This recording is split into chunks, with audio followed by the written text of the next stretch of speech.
to Texas! He's a 10. I choose this family.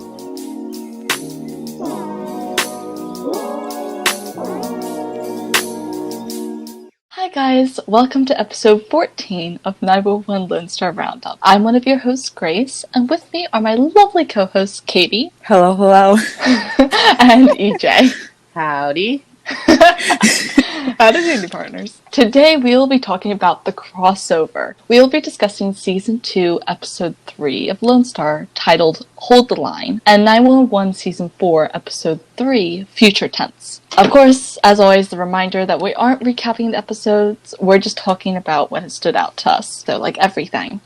And also, we will only be talking about the parts of the original 911 that pertains to the crossover. Let's get started. Yeah, I was thinking, earlier this morning, if you thought we had a lot to talk about last week and the week before, this week, let's... Buckle up, everybody. we got some stuff to chat about. We do. Yeah. So much. I'll be honest, I was expecting in the OG to hear about the wildfires a little bit more than we did. Mm-hmm. So I was surprised that we didn't hear about it more, but I guess it makes sense since it is its own show. But since I kind of thought of it as the first half to the crossover, I'm like, okay. Yeah, I've seen crossovers before, and usually, obviously the full thing isn't, whatever the action is for the crossover. So, I knew it wouldn't be, the whole episodes, but I kind of did expect more, and I kind of wanted more. But, I understand, it's fine. Yeah. It was good. And the OG episode, I guess they were just so busy with, scaring Eddie with technology and everything like that they just didn't have time to put the crossover in. But we do see, before the 118 gets ready to go to Texas, we see a little earlier in the episode a news story about the wildfires that came from the volcano in San Antonio. Yeah, or San Angelo. Yes. Yep, Chim and Buck are chatting. Yeah, I love that. Yeah, that was good. Future brother-in-laws right there. I love it. Yeah. It was especially funny how, Chimney was still can't believe it didn't happen here. Could you imagine, their excitement if it had happened there, for lack of a better word? And, obviously it would not be that great at the time. Yeah. But, them not having it is dang it, we missed out.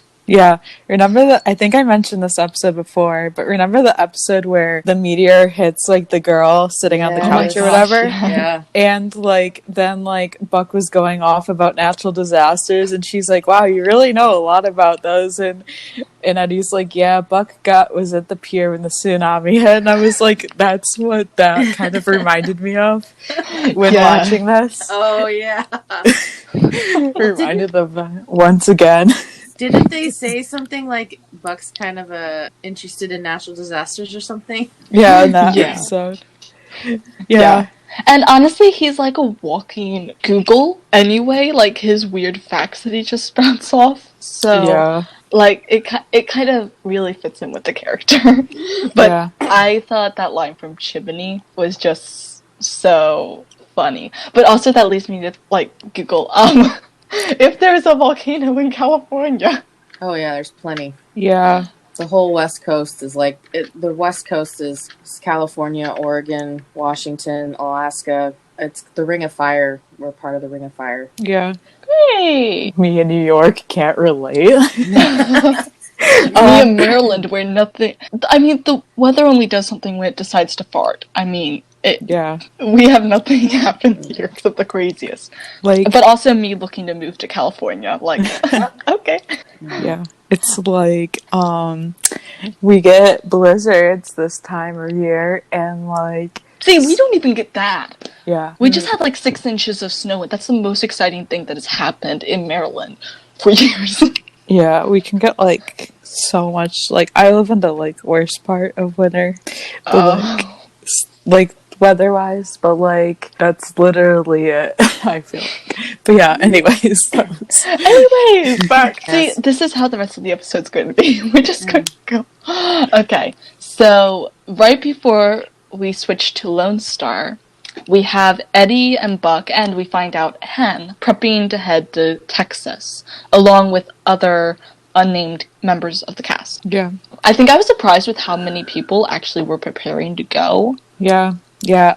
Like, I feel like, I don't know. Yeah, it was, like, kind of, like, I kind of figured obviously it wouldn't be just them three because, like, that makes sense. Right. But, like, I don't know what I was I expecting. couldn't see them just sending 3 firefighters down, so, like, I knew there would be more, Yeah. but I think I was just surprised how many more. Yeah. Yeah. Well, and I don't know. Yeah, they probably would definitely send one. I don't imagine they were all going, but they were all trying to like gear up and gather up all the gear that they were going to take. Because I think they only took one truck. The rest could have just been the guys. And so that that fits about like what 6 firefighters. Yeah. And so 6 or 8. Yeah. Yeah.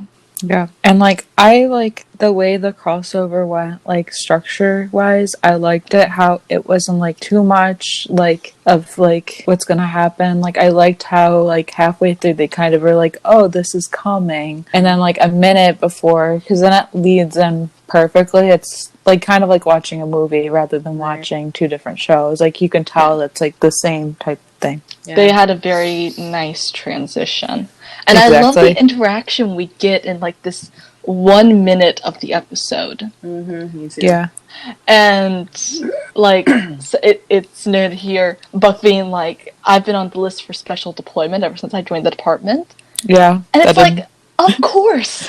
I know That's been on there. Yeah. That didn't surprise me at all. I was like, yeah, I know you. Like, in fact, I'm like thinking he's probably really disappointed he hasn't gotten to go before now. Oh yeah, definitely. I'm like, yeah, that's great. Yeah. Very on par, like, yeah. And then Eddie going, okay, we're ready to roll, and Hen just rolling and like, oh no, I know how you guys are. Yeah, I love that. I love that line. Like, And then she's like telling everybody, she's like, okay, don't forget to go to the bathroom before we leave, even if you don't think you have to go. And I'm like, okay, mom mode is coming out right here. She must have taken some trips with Denny and the kids. Oh yeah. So I love how she's like treating all these adults like, okay, no, be sure to go to the bathroom. We're gonna be there for 20 hours. Or gonna be in the truck for 20 hours, more like. Yeah. And I'm like, yeah, of course, at some point you're gonna need to stop. But, yeah, you don't need any adults whining, I have to go to the bathroom. Right. When you're, like, in a stretch of, like, no restrooms. Well, for guys, it's easy. I mean, yeah. Women, not so much, so. Yeah. But, yeah, it was, I don't know, I liked it. So I know what you guys were talking about with the like crossovers, because sometimes you have crossovers from multiple shows where like both episodes are really focused on the crossover. So honestly, like if you didn't watch one of the series, you'd have to be like, okay, I have to hop into the middle of a series just to watch one episode to figure out what's going on in this crossover. Yeah. So I liked at the end like how it's just like this last minute was basically the connection. And so as they're leaving LA, that's the end of 911, and then we move into Lone Star. Yeah. And they're in Texas. So it's just like wasn't a big build up. I mean, sure, it was. I liked how they did it, and I think they could really kind of see it happen again in the future in a similar way, or just one of Lone Star characters popping up in LA for some reason, whether it was planned or it was just a family trip or something. Yeah. I'm looking forward to anything more they do with this and how they do it.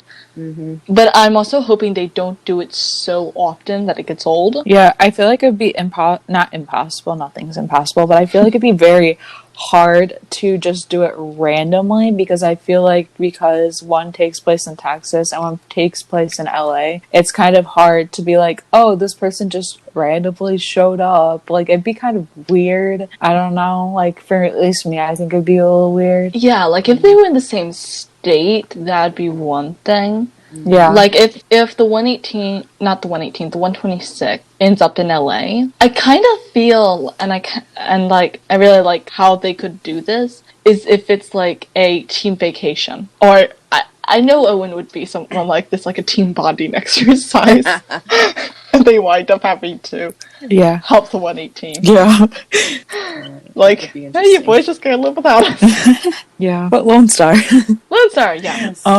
Yeah, so the first thing, it was like basically Tim haunting Owen. And at first I was like, wait, are they showing like, because at first you didn't know it was like a haunting, like the first few seconds. I was like, wait, are they just showing like what happened last? Like, how could I forget? But whatever. And then. Yeah, because it was during when then Tim like got hit. it went on for a few more seconds and I was like, okay, this is obviously like a nightmare and stuff. And I was like, oh, poor Owen. And that explains all of Mark's makeup posts. Yeah. Because I've been like, are they trying to prep for his funeral? I mean, I don't know if there's anything left to do in open viewing, but... Right. No, I was wondering the same thing because he'd been posting those for the last few weeks, and I'm like, because we only got like a half a second clip after Owen's face is like, oh my god, what just happened? Yeah. So I'm like, where is this coming from? So I didn't even think that this was a coming into the next episode. Yeah. And I think they did that really nicely because, like, literally you do think it's just a flashback, like reminding you of what happened. Like anyone could forget, but you know. But then, honestly, I got spooked at first just with Tim showing up. I'm like, oh my gosh. Yeah. Right. And then we realize that Owen's having a nightmare. So. And, like, you think he's waking up, but then you realize he's still in the nightmare. And, like, that's messing with the head. Yeah. Yeah. And then he finally does wake up, and I'm just like, he needs a hug. Yeah. And a lot of therapy. Yeah. That he does. Yeah. And then he's woken up and he's just like, how long I was out? And this girl was like, almost an hour. And he's like, that's all I need. And I was like, I wish. An hour? Wow. Well, I don't know. I think between adrenaline Yes. and a lot of coffee, if you can get just like an hour or two of precious sleep, you can just keep rolling, and then you just basically, not literally of course, but you basically die at like the end when the adrenaline crashes. Like, no book came out. Yeah, that's literally what I was thinking. And when he exits the tent, my first thought is immediately, well, this is not a good, like, place for his lungs to be because of all the smoke.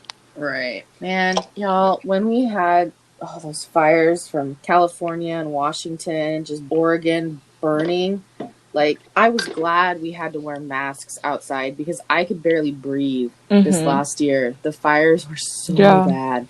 And this was one of the first years that we really had, like, the residual smog from the fires show up. So I get you. And that stuff was terrible to be breathing in. Yeah. I think even if people, like, technically you don't have to, at least in some places you don't have to technically wear them outside. But, like, I think most people were because if they were near places that had really bad smoke, like, obviously you're going to do whatever you can. Right. Yeah. And I like kind of after this scene, you hear kind of like the news, you hear like the news reporters, like, summary of what's going on. And they're talking about, how much, like 180,000 acres have been burned, and it's barely contained. Yeah, 5%. And I love how they tell, like, what states are sending in help, like Oklahoma, New Mexico, and California. That was my favorite because, like, we really didn't know. Yeah. Like, obviously we knew California, but, like, we didn't know. And, like, I thought it was going to be really weird if it was just California, especially since it's not even bordering Texas. Like, New Mexico. Right. But with Oklahoma and New Mexico close, makes sense. It's like, okay, it kind of feels like it's reaching out instead of just jumping. And I love how at the end, like, they say, and one has to look at a lot like the cavalry is arriving, and then, like, as they're saying that, like, the 118's coming to a stop, like, with the truck. And I thought that was so cool, kind of how they did that. Shot you get is a buck drooling on the window. That was hilarious. Yeah, I love that. I'm like, some cavalry. That's like Buck. So Buck. And Hen's waking up. Buck, wake up. What? I was like, What's with the air? What's up there? It feels like being slapped with a wet rag. And he's just like, and that's called humidity. Welcome to Texas, Buck. And, like, this scene was funny in the promo, but it's even funnier in context. Yeah. Oh, yeah. And I just love when somebody says something serious, like, okay, the arrival of the cavalry. And you just have something really idiotic happen immediately afterwards. Like, yeah, you better be glad the cameras weren't focused on that. So then we move on to the briefing, I guess. Owen and Chief DeLeon, which is the San Angelo Fire Department. He's the incident commander for the fire, and Owen's working as operations section chief. Mm-hmm. So they're kind of given the explanation of, what's going on. And so this is in San Angelo, Texas, which is about 3.5 hours from Austin. So they're not even near Austin. Yeah. So unfortunately, we don't have any Carlos in this episode. Yeah, which I actually was okay with because I love Carlos stuff, obviously, but oh, of course, we love him. But I feel like yes, I would have liked him to pop up maybe at the end, but I feel like I was okay with it just because we got a lot of stuff in general, and it wouldn't have obviously made sense for Carlos to be there. Honestly, it makes no sense to bring cops out of another place to help in another place unless something really is going down, police-wise, but they're not going to go out for a wildfire. So as soon as we heard that it was in San Angelo, I'm like, okay, we're not going to be seeing Carlos. I did want to have a scene towards the end of him and TK having a welcome home or something like that. Mm-hmm. Yeah, same here. Or him picking TK up from the station or something like that. Mm-hmm. But honestly, I feel like him any more than that would have been too much and not fitting. Yeah. I liked how it was basically all fire based. Me too. It was so good.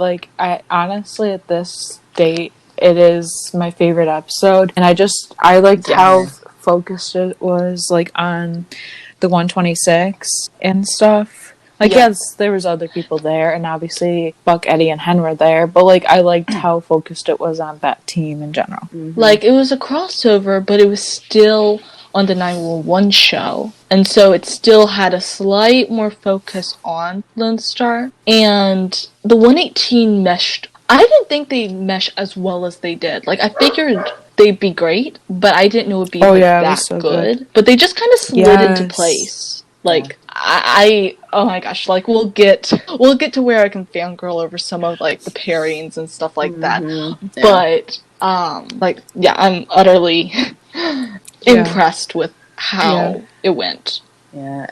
Which is so in the promos, one of them we got was where Buck is looking at Marjan during the briefing, and Hen's stop staring, and he's I'm not staring, and he's you're staring, and at that I started immediately thinking John's husband. Yep, that's what I was thinking.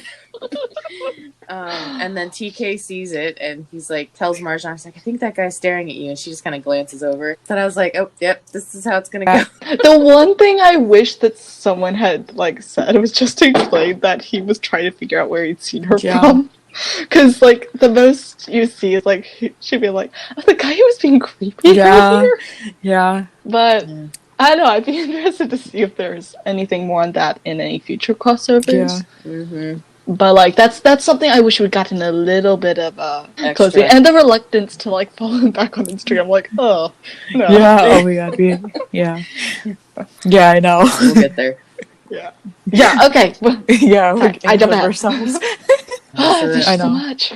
Yeah. So Owen's explaining about the wind shifting, and now the fire's in the collision course with the city of San Angelo. Yeah. Which, honestly, I'm surprised. They're talking about, all the people in there. But, they're talking about all the people in there. I'm okay, they need to be evacuating. Yeah. If they are this worried about the fire being on the collision course with less than 5% containment, they need to be getting they said that out. they, evacuated, most of the people. So I think that was kind of, yeah. Did they? I don't remember hearing that. Yeah, because they... Okay. I think it's just... Oh, maybe they were just referring to all the lives that were, built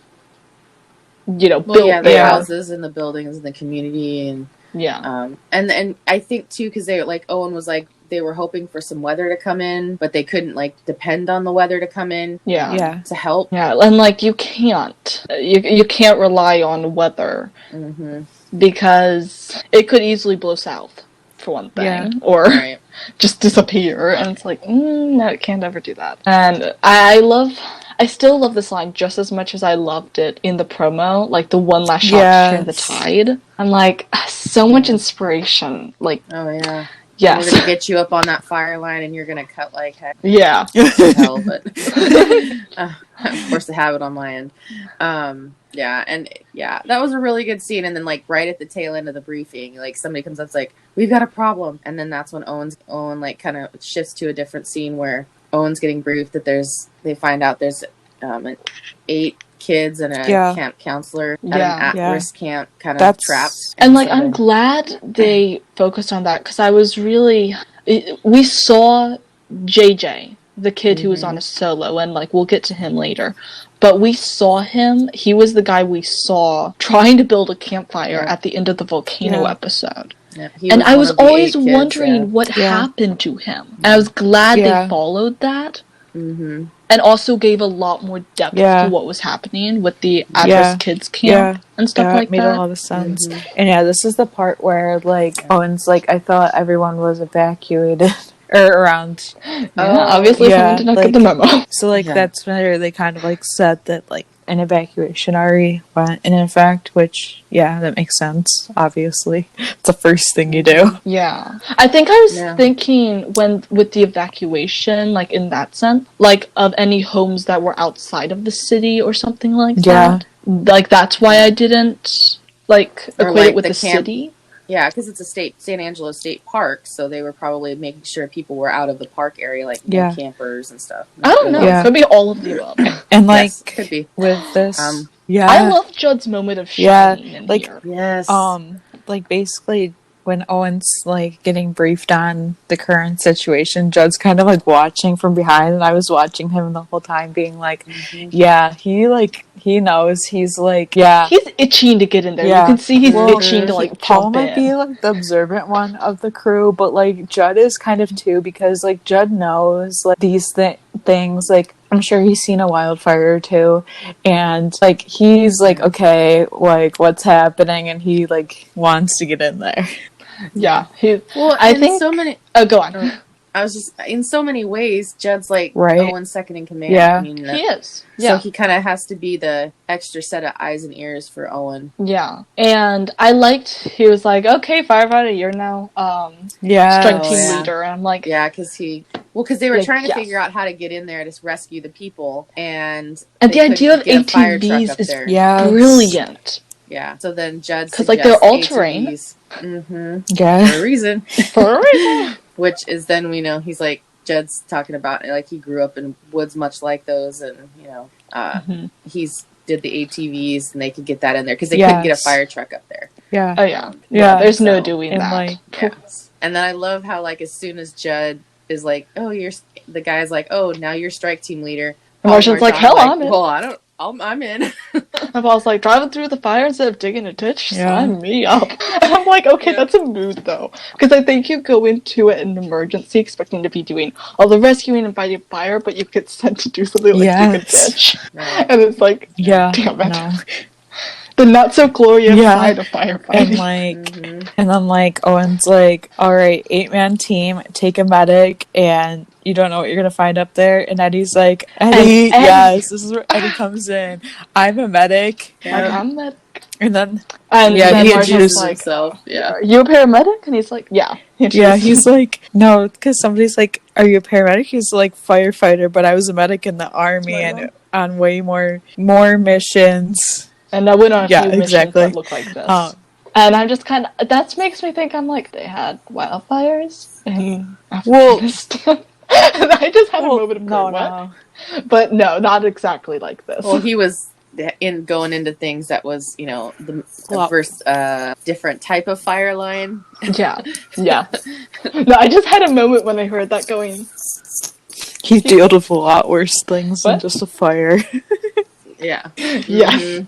And I love the context we get for this. Yes. Judd saying, what are you waiting for, Hollywood? Get your bag. The scene, like that line we got before, but I didn't really expect it the way it turned out, but I love it. Like, that was more endearing than I had expected. Yes, like I thought it was like, why are you just standing there? Like, get to work. Like, I didn't expect it to be because of that, and I love that. And I love their easy acceptance. Like, okay, that's fine. Get over here. Though it's kind of an all hands on deck moment. Definitely. Right. And then I love the next part where Buck's by the truck, abandoned, and Hen comes up and he's like, oh, where have you been? And she's like, I took a tour of the medical unit. Where's Eddie? And Buck's like, I don't know. You guys abandoned me. And then is it Isn't this the scene where he's like complaining about not wanting? He's like, I don't know why we just leave the trucks here. We'll bring all the trucks here and then just leave them. Yeah. I it think is. so, He was yeah. not And then happy. like Eddie comes back, only for Marjan to roll up. And Buck was so relieved at first that like he wasn't going to be alone, but the moment you see Marshall roll up and his face is just like, he's like, what? Yeah, he's like, oh yeah, he's like, Eddie, can you believe Hen's leaving us? And Eddie's just like sitting there like, And then Marshall comes, it's like, hurry up, soldier, or something like that. Mm-hmm. And it's like, and he's just like, and Buck's like, he's jealous. He's jealous, like jealous husbands in here. Yeah. And then like it takes him a second, but he's like, he realizes how he knows her, and he's like, wait, that's a firefox. And Eddie have no idea. They're just like they're like the quote unquote normal people of the group. Like they don't really pay attention to like social media or like anything that goes viral. They probably don't know. But if you think about it, Marjan and Eddie Marjan and Buck have a lot of similarities because they're both like the adrenaline junkies or like the daredevils of the team, and I bet Buck would just absolutely love to go viral. I'm sure.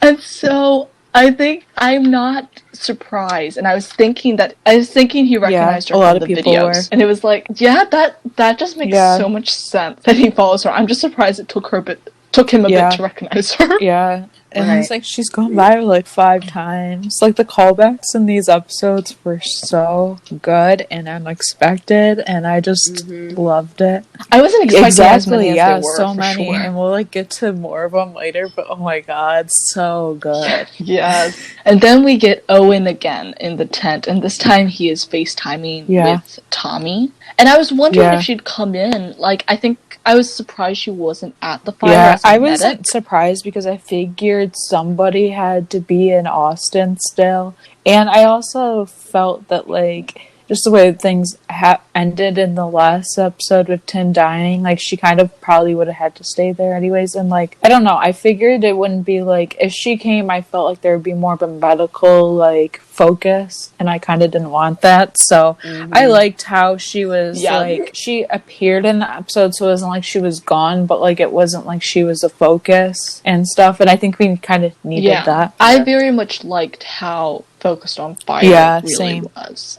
But I enjoyed that we got us insight into Tommy, because I think not seeing her at all during the episode would have just been weird. And we do see her in person at the very end of the episode, but we'll get there. For now, it's just the video call. And I love how they're checking in on each other, and it made me sad to realize that the entire crew was listening to Tim's funeral. And I'm just like, under any other circumstances, they wouldn't have done that. But they didn't have much of a choice. Yeah. And we also learned earlier in the episode that it had only been a week since the volcano. So it's like very recent. Which is like back to back. It's a lot going on. And I feel bad because, the team really didn't get the closure that a funeral can bring to people. Yeah. And also, I think missing something like that with a team member can actually kind of be a guilt thing. Just like we weren't able to be there. But once again, they were not able to be there. They were a little preoccupied. And, like, I can't really say that they would have had much of a funeral. It was probably just, like, a customary, like, fire service between them, probably. Like, just their house. But, like... Well, because of COVID. Yeah, that's what I was thinking. Like, I would imagine it would probably be, like, them there, and then maybe, like, somebody would be, like, manning a camera, and it would be, like, a Zoom funeral or something. But, yeah. Yeah. And I do like the brief glimpse we get of Tommy asking Owen, like, if he's okay. And in that moment, you can really tell he's not. And she can tell he's not. But then Molly comes get him again, if I remember correctly. Yeah. And he has to run. I forget what it was, like, whatever, it doesn't matter. She wanted a list of all the resources or something. I couldn't remember. Like how many trucks they had, how much gear kind of stuff they had, And now we get to one of my favorite, like, new favorite bondings between Judd and Eddie. I had no idea I'd love this as much as I did, but now, like, I am living for this friendship. I'm glad they didn't, like, make it out to seem like they knew each other, because they're on completely different ends of Texas, so that I feel like that would be so, like, forced if they said, oh, like, they knew each other. But I liked how they bonded over both being, like, raised in Texas and, like, their rival schools. That was just, like, so perfect. Well, and that started out because Judd was, like, teasing him almost about being Hollywood and the bugs, because Eddie was, like, hitting his head or something for the, like, getting a bug off. And he's like, what, can't deal with it or something? He's like, well, they got plenty in El Paso, and then they realized that and just like, oh, no, wait, you're from El Paso? Where'd you go to high school? And then they get it, and they start comparing their high school. So he's like, yeah, we used to whoop your ass and be That's so real life. And I love this. Eddie's like, you're a bulldog? And Judd's like, Roger. And I said, and I thought we were going to be friends. I know, I love that moment. And I was just That's cackling. such a good scene. To be honest, when I was watching this, I wanted to, like, DM Ronan, even though he doesn't really see DMs, and just go like, okay, are we supposed to laugh this much at natural disasters? Yeah. Like, excuse me. Well, didn't they just finish filming, like, as the episode's airing on the West Coast? Oh, yeah. I think, yeah. So I think he posted a story, like, he was leaving. He was walking through Fox lot. Fox Was pretty lot. deserted. Yeah. I think it was about the time it started. So yeah, he's probably still in traffic. Yeah. And so we see Marjan and Paul streak by on their ATV. Mm-hmm. And I'm like, I love, even though it was such a snippet it was of a glimpse, I'm like, I love this. I was like, I love Marjan. Mm-hmm. That's me. And then he's like, she always like that? I'm just like, always. Yeah. And I'm like, that is very true. Yeah. Yeah. And, like, they find the 7 kids, but one's still missing with a counselor. And, like... Yeah, because the counselor went to and the last kid was doing a solo. And Judd kind of explains, like, basically what it is. And Paul's just like, how do you know that? And, like, Judd doesn't answer. And stuff. And, like, there I kind of went... Oh, interesting. Yeah. Because I did not picture that. And we'll get more into that later because there's another interaction between Judd and Paul concerning it. But I was like, oh, intriguing. And so the counselor stumbles back into camp. And he collapses and stops breathing.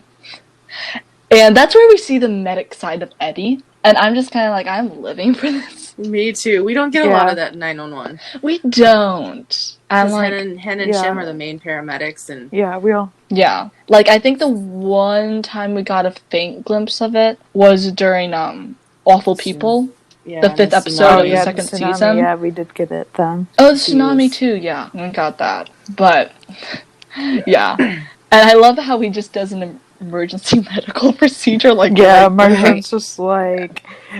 Oh, she's just impressed. Like, and I'm like, okay, he's like, we have to do an escharotomy, and she's like, now? No. He's like, yep. And because his chest was so burned that it couldn't expand, and he needed to breathe. Yeah, I mean, combat medics are trained a hair more than paramedics in some ways, so they're trained to do things kind of in the field. They call it, like, field medicine or something. Yeah. And even though they're not a doctor, sometimes if it's the meaning of saving a life, or, you know, it's like, do it and then ask questions later. Kind of thing. So in the field, you kind of have to do what you got to do, and if it means doing something that might not be legal, you know, in a normal situation. If you were if you were like in a paramedic standpoint, you're not allowed to do that. But when you're at a war where there probably aren't very many, if any, doctors, you're gonna be able to do a lot more because that's like out in nowhere. Mm-hmm. Yeah, you have to stabilize them in order to get them to a doctor, and sometimes that means playing doctor yourself. Yeah, it's but just with like training. a whole different world. And like, but, like, I and love like that. Marjan's just like impressed, like, good work, and he's like, you too, Firefox. And my thought was like, she's just like looks at him, and I'm just like, like she's probably like, okay, so you know who I am, but like Eddie doesn't know, like, he knows very little. He just knows that she's been viral 5 times, and that's it. Yeah, because Buck would know that. Buck.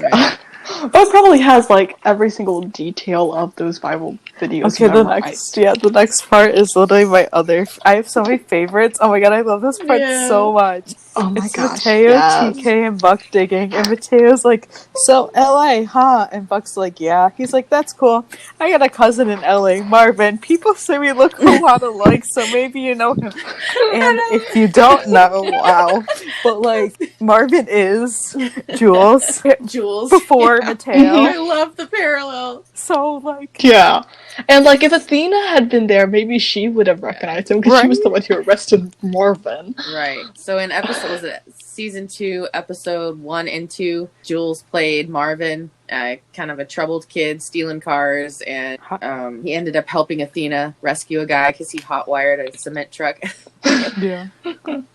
Yeah, and I loved the connection. I wasn't sure if they were going to address it, but they did, and I'm like, I love that. I love how he's like trying to figure out if Buck knows him. He's like, it's kind of a big place. No, I know. He's like, no, I know. His name's Chavez. And Buck's like, yeah, I don't think so. And he's like, Still don't he's in jail him. anyways. He's in jail anyway.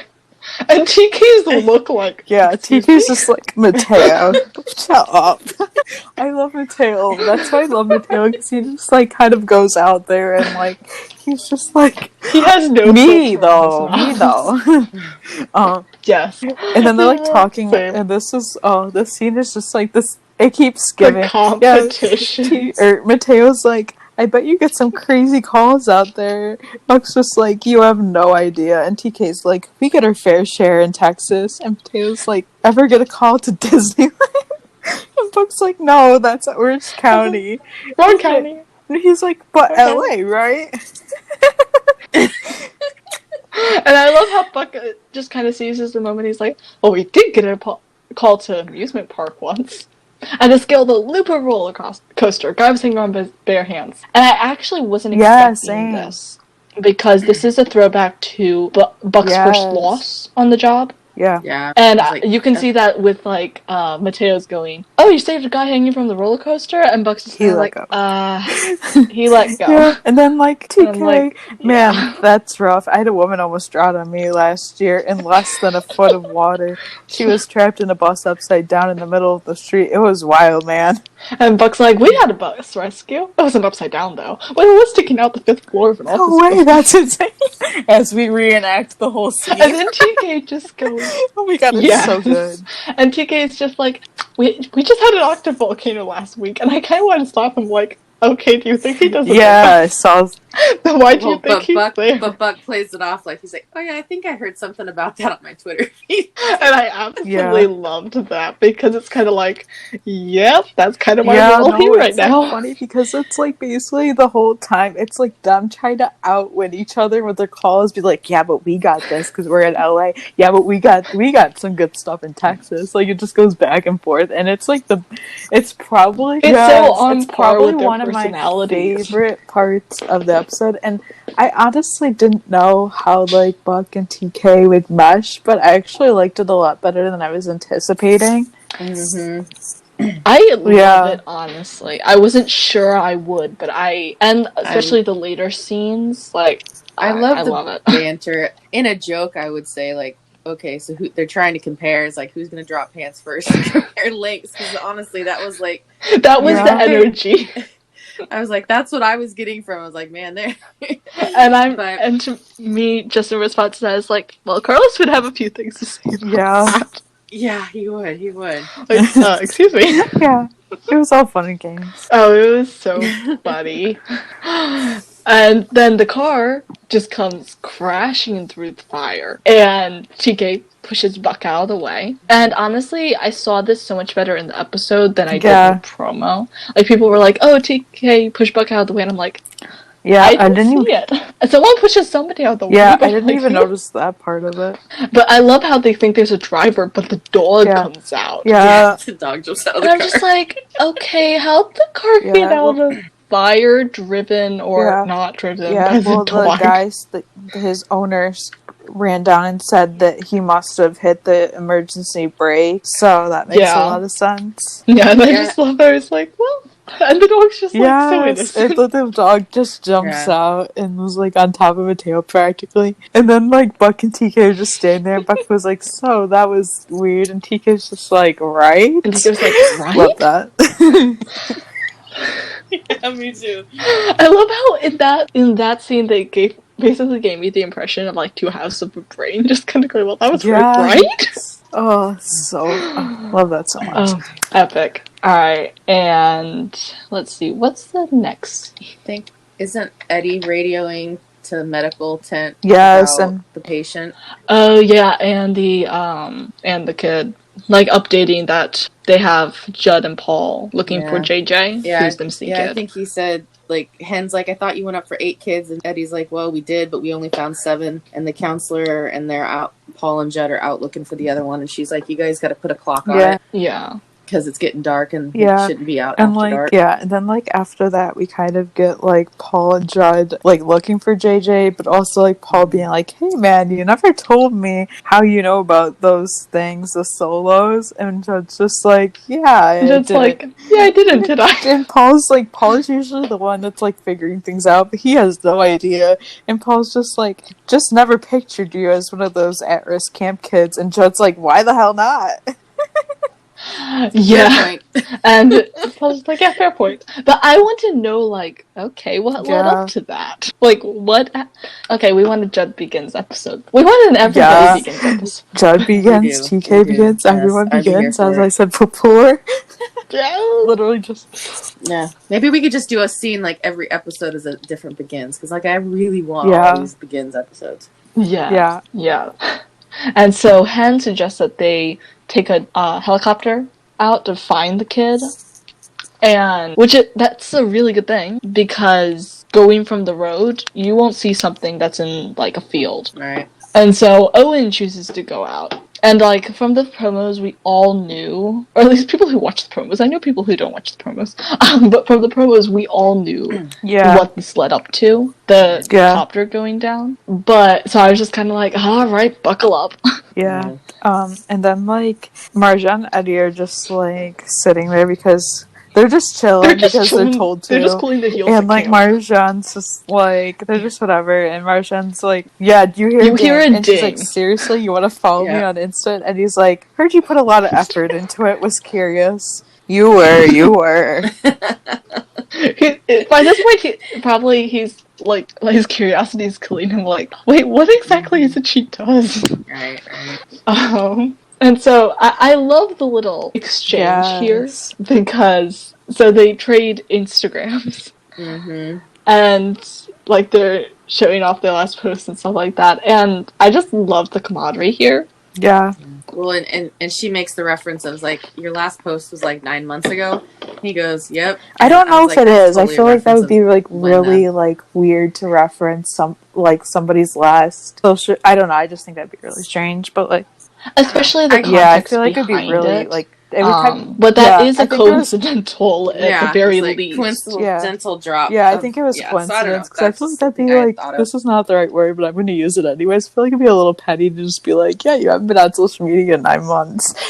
Like a little much, I guess. Honestly, when I heard it, I just thought of COVID. Like, okay, maybe he's had a few more things to be doing. Also, he does not strike me as a big social media person. He's like one of those, he's probably like one of those people that has it probably for family. So like his family back in Texas can see like pictures of Christopher and stuff, but like that's probably it. It's probably a private page for just his family. Yeah. Like Eddie's not like a very flashy guy. Like he literally doesn't seem to care and stuff. Honestly, I can see Buck running his account. Yes. I was just gonna say, I can imagine Buck set it up for him. Eddie, you need to get on this Instagram. And he's like, what? Literally, I can really picture that. Yeah. I totally want a reference to this now. Yeah. And I love how they're like looking at pictures. And he's like, is that a Prius in the air? Yeah. Go back to the tornado. Yep. Tornado dropped it between 2 buildings. And then Marjan's like, pictures. Is this your kid? And he's like, yeah, that's Christopher. He's my whole world. And he's like doing the whole, had to throw that. Like, yeah. well, that was just that dropped. There. Like, what did you say, Eddie? What you saying? I'm just kind of like, that just seemed a little out of the blue. It was like, I was like, honestly, I mean, yeah, Buck's gonna get and jealous. I'm like, well, that's better than like them being like, oh, Eddie likes Christopher's teacher. So Yes. yeah. Anyways, moving on. And she's like, can you not build him a skateboard? And he's like, Buck helped. And she's like, wait, that creepy? Yeah, Wait, wait, is that the creepy guy that was staring that was at me? staring? He's like, mostly. He's like, oh, he's harmless, mostly. Mostly. And I'm like, Yeah, that's and then really like reassuring. they get like the radio goes off and being like, we're sending air support, and Eddie's like, air support? Who's crazy enough to go up in something like this? Eddie's. And you just see Owen Owen and dun, dun, Yep, yeah. I'm like, yeah, that's about right, Yeah. honestly. And she's like, Owen didn't want Hen to go, and then Hen's like, I'm going. You can't go up without a medic. And I was like, and I felt like part of that was also her going, well, I'm the one who suggested Literally, this. she would. right. Like, it was my idea. Yeah, like, if I'm sending you out into God knows what, then I'm not sending you alone because it was my idea. No, that's totally what it was. Totally. Like, Yeah, yes. and like this like next whole part like made a lot of more sense. It was like clarity on JJ and like just to know like exactly like kind of what. But basically like they fly up above so that way like they can figure out where the kid might be. And so like Paul and Judd are like driving around the ATV to figure out like where he is based on like what Owen's telling them. Yeah.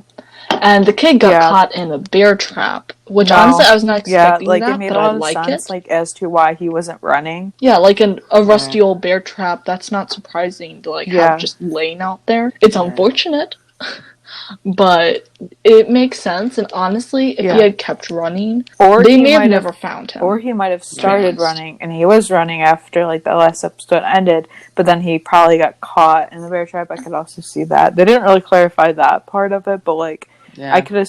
He was a good distance away from his camp, so he was obviously he was, going like, obviously somewhere. running at some point. And likely in the opposite direction of the fire. So you got, honestly, he's very lucky the fire didn't go right over him. Right. And so it's like, and honestly, it kind of did. Because just think of like how barren the land was. And I gotta wonder, like, was it just that way before? Or did the fire strip it out and he ran through it, like, when there was, like, not a whole wall of flame? Yeah. I don't know.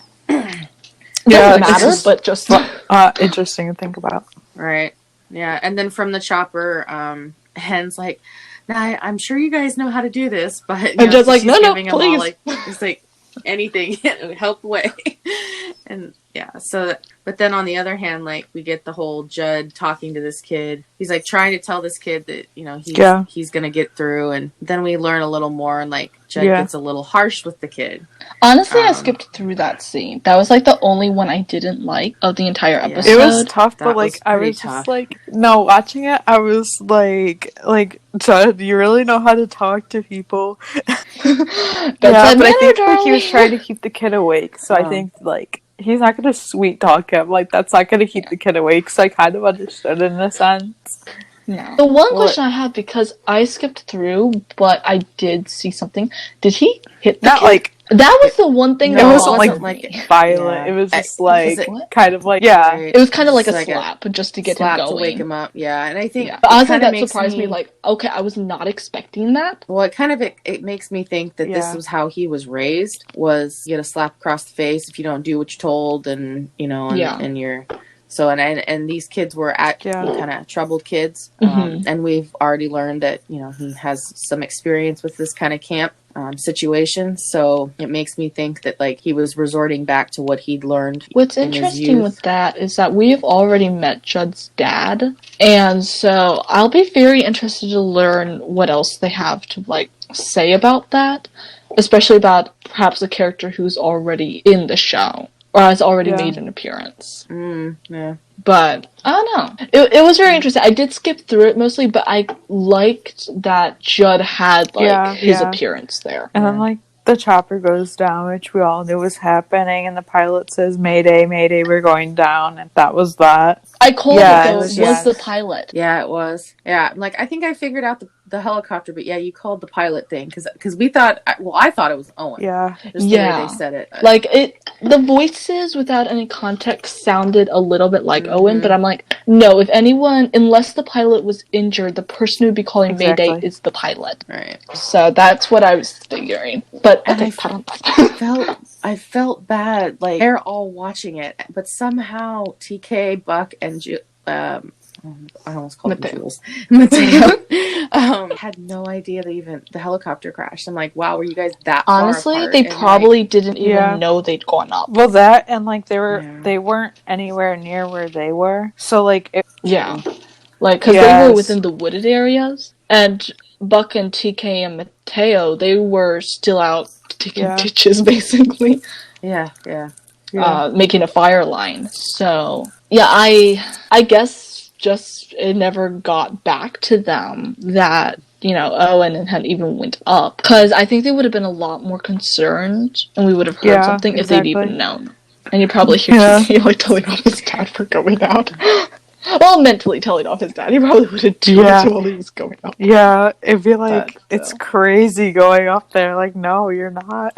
Or he'd be going, well, take me with you. I'm going with you. Right. Yeah. I know, it would probably be like, no, you're not. And then Carlos would have put him back He's still in the doghouse. Yes. He's apparently... Oh my gosh. And so I love that the flash we get, and they're still having the conversation, Buck, TK, and Mateo, of like bigger accidents, bigger calls. Yeah. And it's I mean, it was banter before too, but like still. It's like, I think they're so comfortable with each other at this point that they're just doing it for their own laughs more than actually trying to compare. I don't know, I just love it. And like, and then Mateo talking sense to him. Like, okay, if that's happening, you know something's wrong. He's the middleman in this whole situation, and which I love. And like, I just love TK in this moment. Like, so great. Like, he's like, oh, come on. It's California. Of course you're gonna have earthquakes. But you can't tell me that's cooler than the 126 going up against a solar storm. And the Buck's like, what even is that? You can't see it. Guys. And Mateo's like, God, don't you see what you're doing? You're falling into the classic Iron Man versus Captain America trap. And I'm like, okay, now we're talking Marvel. You're talking, like, another huge fandom of mine. So I'm all up in this.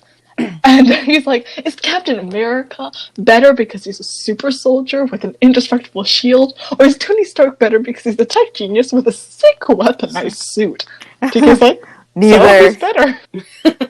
And I almost fell over because that's like a huge debate within the Marvel fandom. Like, well, who's better? God, and like, when like, Mateo has to make a point, that's literally when you know.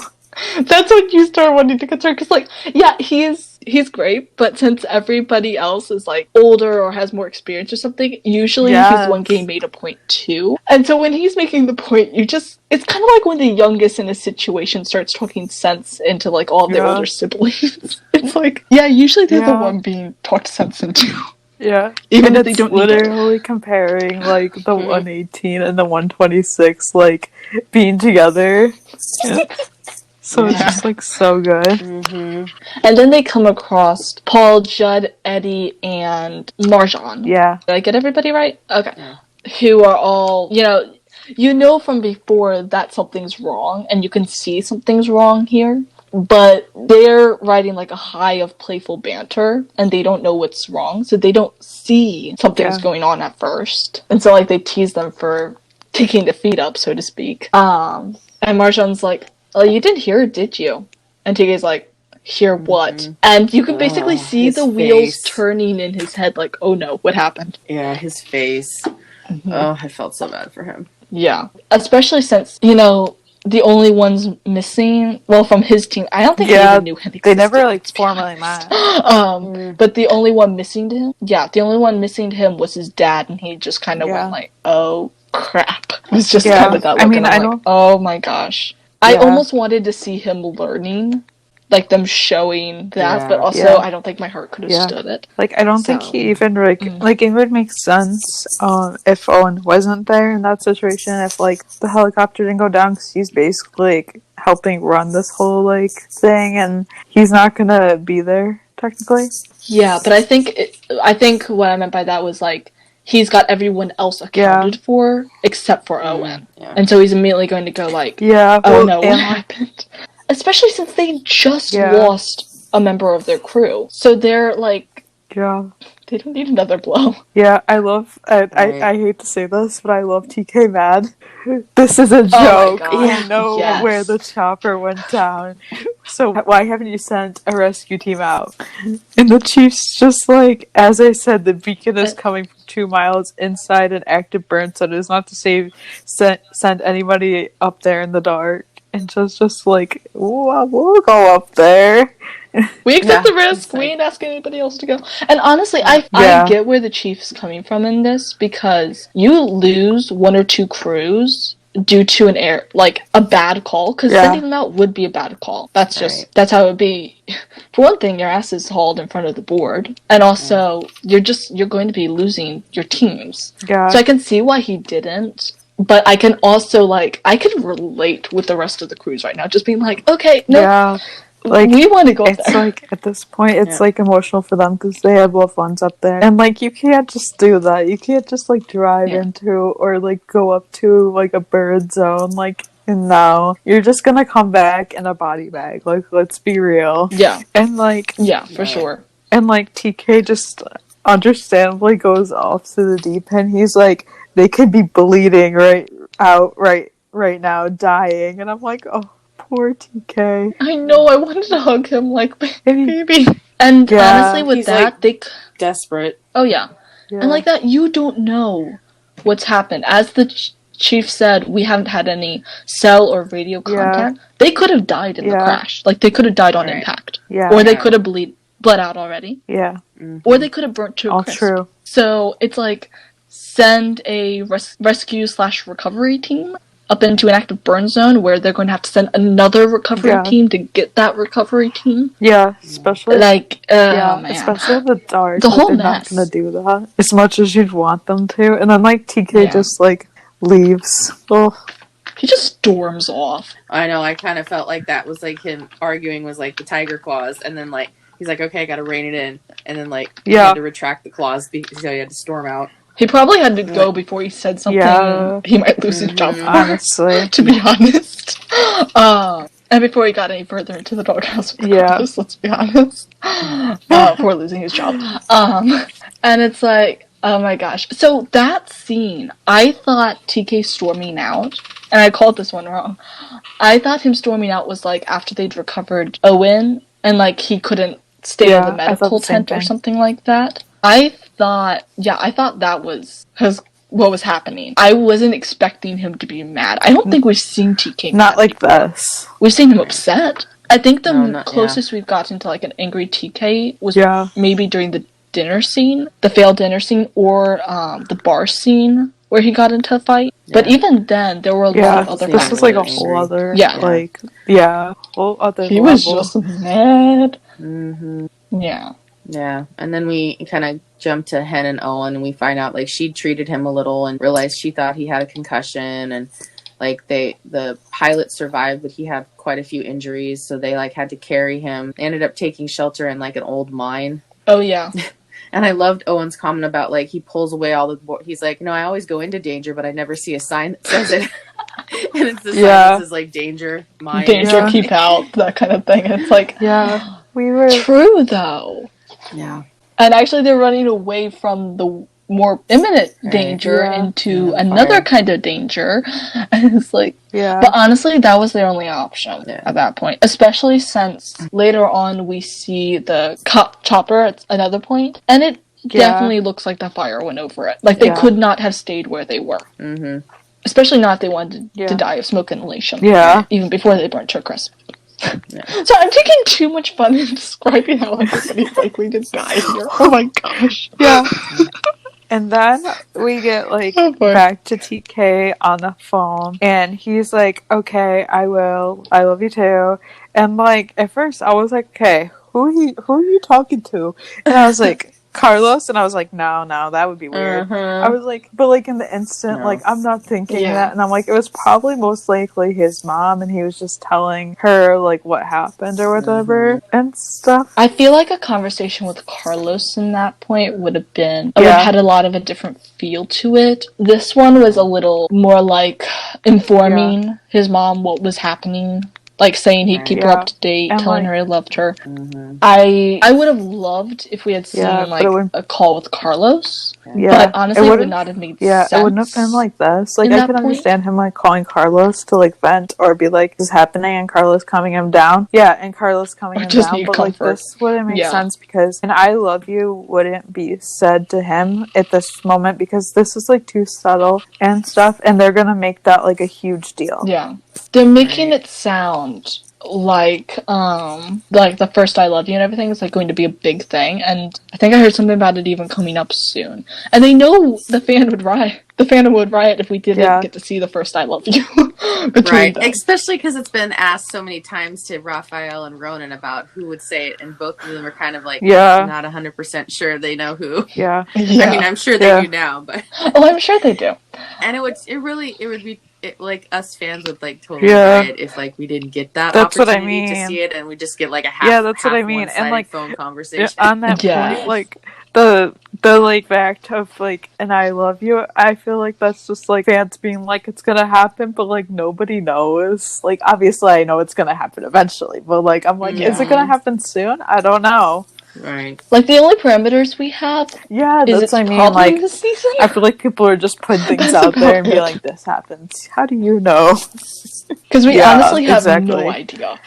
Right. And so Buck walks out with pizza. And honestly, I think of the entire time I've seen Buck in both the original 911 and the crossover, I have a lot of favorite moments with him. Basically, every single one centers around Eddie as well. But, because, Buddy. But I think this is one of my... Oh, yes. But I think this is, like, top 3 favorite moment of Buck. Just him being there for TK and, relating to him. Like, my captain is not my dad, but he might as well be. And I love this is such an acknowledgement, like, outside of the firehouse, like, how much of a father figure Bobby is to Buck. And, like, I love how he's like, he could have given up on me so many times and he never did, even when I used to steal the fire truck. Right. He was trying to reassure TK about, like, Owen's in good hands with Hen. And, oh my gosh, yes. And TK's like, she's in good hands too. The whole fire truck thing though. I really love this. And then no, even when he used to steal the fire truck, it's like so sweet because like Buck's like trying to cheer TK up, and TK kind of like cheers up a little bit after he says that. He's like, "You used to steal the fire truck?" Like, yes. Like he's got a small smirk on his face. Like, really? Yeah. And he's like, "Yep, all the time." And then like TK goes back onto like topic of his dad. He's like, "Yeah, my dad. Never given up on me either. And I've done a lot worse than steal a fire truck." I was like, we need to know. Do tell. Please. Like, originally my thought just went with, like, addiction and stuff like that, but then I'm like, well, wait, maybe there's more. That's definitely, like, I wanted TK that's definitely part of it and stuff, like, the addiction part, that's definitely part of it, but, like, I'm sure, like, there's a lot more than just the addiction. I feel like the equation of, like, his addiction to, like, stealing a fire truck or something, like, that doesn't feel... Well, no, I don't think he like, stole the whole story. Yeah, I don't think he like necessarily stole anything, but I'm sure he did like a lot of stuff. Like I don't know. He probably has done something really stupid, like in his probation years. Mm-hmm. Like that's what I'm expecting, especially with his dad as his count. Oh yeah, like he can't quite get away with murder, but he can get away with a lot. And I love how TK is just like, it just sucks, sitting here doing nothing. Looks like, well, what if we didn't have to? And then he like pulls out a key from his pocket. And Buck's like, a key to a fire truck? Yes, it is. And I'm almost so on the floor laughing at this point. Yeah, because so good. Oh, it was so good. I'm like, of course, Buck's talking about like being repentant and like Bobby forgiving him for feeling stealing fire trucks and everything, and then he pulls out a fire truck. And I'm just like, okay, where'd you even get that? Right. Who'd you steal that from? And I think one of my favorite lines, like, well, not favorite, but like one of the cool lines is a few scenes later, so we'll talk. Yes, but it's like I love the smoothness of that. Yeah. Oh man. Yeah. And like you can see the wheels turning in TK's head, like when Buck says ooh. it. Yeah. Like, yes, it is. Yeah, like TK's like, not as impulsive as Buck. Like I feel like TK, yes, he does like he hasn't done too many like bad things, but like Buck is so impulsive, and just the two of them together, I'm like, oh my god. Like I said on my Instagram at some point, like do not let them loose without the cavalry behind them, because who knows what they're going to do unattended. Like, oh no, run into a building, a burning and collapsing building with no gear. Yeah, and just probably. Because they can. Yeah, and just because they weren't thinking. Yeah, and TK would totally just like go in there by himself. Like he was like, "You don't have to help. Like we don't both have to get fired. TK, you'll be safe. Your dad's your captain, pretty much. You'll be fine." Buck. I love before that we get Hen and Owen in the cave though, and obviously no signal. Right. And like they're talking about families, and I love how we're getting Owen's hallucinations. Like I love how it sounds like a weird thing, but we're really getting like another element to it. And it was playing tricks with my mind at first until I realized like, oh wait, no, he's hallucinating. And Hen's just like I really like everything they brought up, and I think later they bring up even more about like Owen, which I love. And like it's obvious that he's dealing with like survivor's guilt and stuff, and he has for most of his life. But like it's just. Oh, I feel so bad for him. Yeah. And then you mentioned how TK is probably climbing the walls, and I'm like... Oh, yeah. Oh, yeah. So true. If only you knew what he was about to do. Me, like, after you got out of the hospital. I don't know why, I just did. Yeah. I feel like the position got really reversed in here, but also, like... not, if that makes any sense. Right. And I just loved the... like nod to TK, because I'm like, of course Owen would be worrying about like TK worrying. Well, and it also shows the strong bond they have as father-son. Yes. Which I love. I love that relationship that they have. I want more of that. I feel like we haven't gotten enough of that this season. Like not a lot of one-on-one. Because she's here, which I'm not mad that she's here, obviously. Like I like that she's here, but like I miss like the like vibe. I miss their relationship. One-on-one relationship that we really got and built in season 1. So okay, then we get Buck and TK sneaking around the fire trucks. Right, and TK's like, you don't have to do this. He's like, don't need to both get fired. We don't have to both get fired. And Buck's like, I want to help. He's like, because Hen would do the same thing for me. At least I think she would. Yeah, she would. I don't...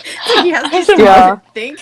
I had a moment of laughing because I'm like, okay, that's up in the air though. She probably would, but would she? I don't know. She doesn't. She's like, she's not as impulsive as them, and I think that's the thing. Like, would she steal a fire truck to go surgery in the field? She might risk it, but if she needed to steal a fire truck, I'm not so sure about that one. Mm-hmm. Yeah. Oh, definitely. Unless it was Karen, and then she'd like, all hell breaks loose. Yeah, or even Chimney or someone else closer, but I don't know, I don't see her as the stealing fire truck kind, but I feel like the sentiment would be the same. Does that make sense? Yeah, and I so then we get like TK's like, here it is, and they come up to the 118 truck. He's like, yeah, that's like, here it is, and Bug's like, no, that's not it. And he goes, what? Let's go! The way he said, let's go. I'm sorry, but like, yeah, no. Yeah. And Buck's like, no, we're not taking that. Bobby would kill me if it came back all scratched out. I'm just happy here because they're trying to go rescue Owen and Hen, but Buck not only stole a fire truck key, but also stopped to think about which fire truck Bobby would not kill him for. Right. And, and then he's like, oh, this is the key to your truck. And I felt exasperation on TK's behalf because I almost had a moment going, what does it matter? Oh my gosh. And then my favorite line probably of the whole dang episode. Dumbasser. Judd walks up and says, hey, dumbasser. Did you stop to consider the consequences of what you're about to do? And so I have a theory. So my friend and I were talking about this the other day. We have a theory. So dumbass is TK. Dumbasser is Buck. And then she and her sister, so my friend Andy and her sister Danny came up with the rest of them because they ended up going along. Or like the dumbassy. That's so weird, but so good. Oh my gosh, yeah. She's like, I made up a word for that. And I was like, oh, but I love that line. And it's so Judd. And it so goes along with that. Talking to TK and Buck. I feel like he would reference TK first because they're on the same team, and then Buck. Right. And so I feel like dumbass and dumbasser is just completely right. Like, dumbass is you know TK, what it also reminded me of? You know those shirts that are like, I'm with dumbass, and like, I'm with, like that. Like, or that's what it reminded me of. I was like, I so wanted them to like just give them t-shirts and be like dumbasser. No, I want a hoodie with like both of their faces and underneath like that'd their be face, so funny. Like dumbass and dumbasser. And I love how Eddie comes up like, he's like, you obviously don't know Buck, and they're like kind of he sounds so resigned, like, like oh boy. And then Marjan's right there. You two did seriously think that you'd sneak off and drive into wildfire? Question mark? And TK's like, yes? Like, question mark? And Paul's just like, well, that ain't gonna happen. And Buck's like, you think you're gonna stop us? And Mateo's like, stop you? We're going with you. Stop you? We're going with you. Yeah. And he's like, come on, let's go. Yep. And I'm like, I love how at first you think, okay, what's going to happen? Because you don't really think they're going to stop them, but also at the same time, like, it would make sense for them to join, but I just love how Mateo's, like, not being a scolding older brother or sister. Like, Judge Paul Marjan. Mateo's, like, still probie, so he doesn't have, like, the flexibility to be like, what are you doing? Yeah. He doesn't have the scolding look yet. He just doesn't. Right. Yeah. And Eddie's like the only one there who is working with Buck extensively. And he's just kind of, he has this long suffering element. So he's just like, at this moment he's shouting. Well, babysitter? Yeah. It was like, I gotta keep you in one piece or else Bobby will kill me. Oh yeah. Chris will be missing his best friend. Love that. True. Oh my god.